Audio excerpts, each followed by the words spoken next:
এই মাছগুলোকে নাম শঙ্কর মাছ। আজকে শঙ্কর মাছ রান্না করব।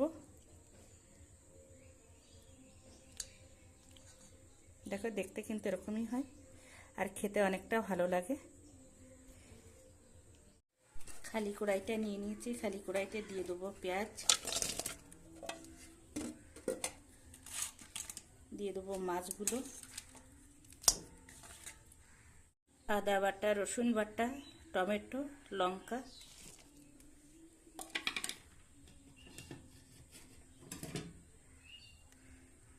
জিরের গুঁড়ো, গরম মশলার গুঁড়ো, ধনের গুঁড়ো, গোটা জিরে, হলুদ, লবণ, কাশ্মীর লঙ্কার গুঁড়ো, তেজপাতা।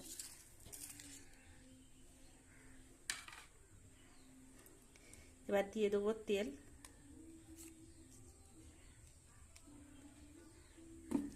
তেলটা দিয়ে ভালো করে হাতে এইভাবে মেখে নেব। আপনারা চাইলে কিন্তু কড়াইতে না মাখিয়ে গামলায়ও মাখিয়ে নিতে পারেন। আর এই মাছটা কিন্তু এইভাবে রান্না করলে খেতে অনেকটা ভালো লাগে।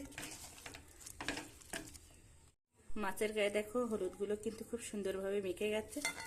আর একটু তেলটা কিন্তু এখানে বেশি দিতে হবে। তেলটা যাক একবারই দেওয়া হবে, দ্বিতীয়বারে দেওয়া যাবে না। এখানে হাতটা ধুয়ে যে জলটা, এই যে জলটা, এই অল্প করে জলটা দিয়ে দেবো।